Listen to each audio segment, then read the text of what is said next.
Venus and Fur, the Sacher-Masoch novel of 1870, is fundamentally two people locked in a relationship where it's not really about sex, it's about power. And so as I read along, I kept thinking, my God, in this relationship, you never know quite what's going to happen next or who is doing what to whom. My adaptation, the straight ahead part of the adaptation, shows up as pieces of a play that is being rehearsed in an audition room. It's a fun tradition because you get to write in two styles, and you get actors who have to work in two styles. And part of the fun of working on this play was the ventriloquism of going from one side, from 1870 Europe to contemporary America. And I always think that the playwright's job is really to let actors do their stuff. I have no great claims for what a playwright does. I think what we're supposed to do is write wonderful things for actors who are much more important and interesting than we are to do their stuff with. And so this seemed like a sort of showpiece. It's a great way for two actors to grapple in a room, use accents. What could be more fun than that? Put on interesting costumes. That's fun as well.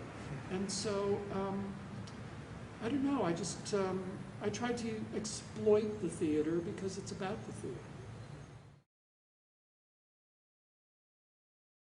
I have written a bunch of two-person plays, and ironically enough, I don't usually like two-person plays.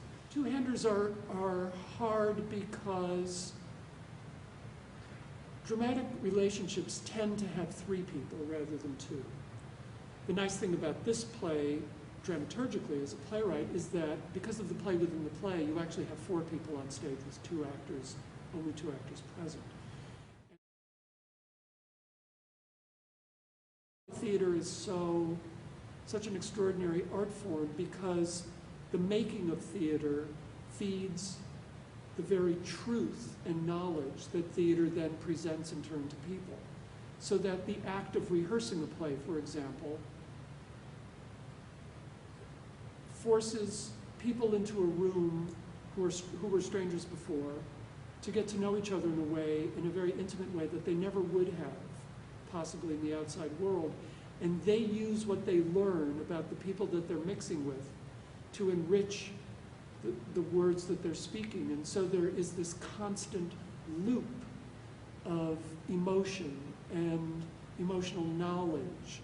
To watch actors at work, to see them taking on a character and filling it out with themselves, but using things that they just know about the world, is an extraordinary process. And so this play, I suppose, in some way, puts that process in front of people, because here you have a playwright who has written something which he thinks he knows, and an actress who walks in, quote, innocent, unquote, and the two of them, with this material between them, this sort of little plutonium pill of concentrated knowledge, are irradiated by that, and things happen between them. And so I think that, in a way, this play may be showing what I love about the theater, which is that incandescence that happens when two people spark each other in some way.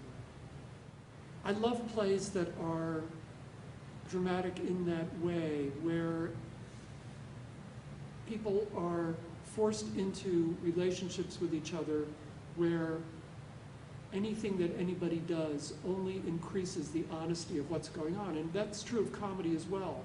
I think that theater is an arena where we watch two people or four people or 10 people successively strip each other down or be stripped down, which is why Venus has a lot of people taking their clothes off. I mean,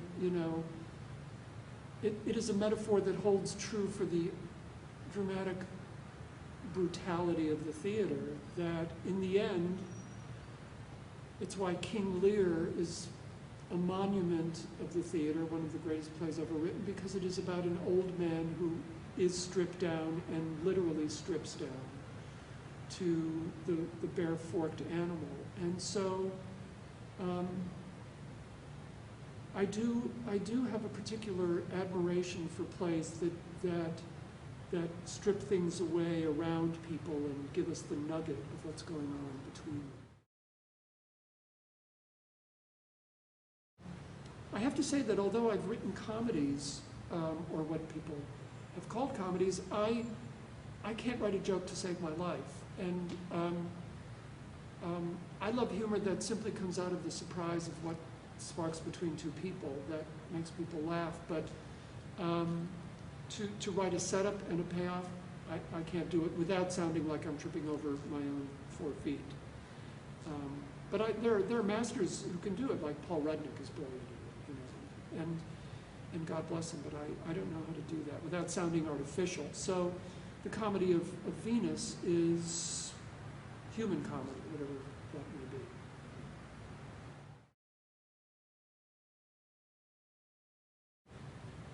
Audition rooms are joyful when the right person walks into the room and you have that extraordinary rush of seeing a match with something, and you hear somebody else's voice suddenly fill out a character that had a different voice in your head, and yet it's absolutely right. The hard thing about audition rooms for me is that there's this funny moment, and I've never named it, but there is this moment when actors, and even really good actors, excellent actors, walk in and they have finished their audition, and there's a moment when they turn to look at you and they know if they've gotten the job. They always know if they've gotten the job. And the courage at that moment to shake your hand again and say goodbye and thank you for the chance, no matter how complimentary you are, everybody knows where you are.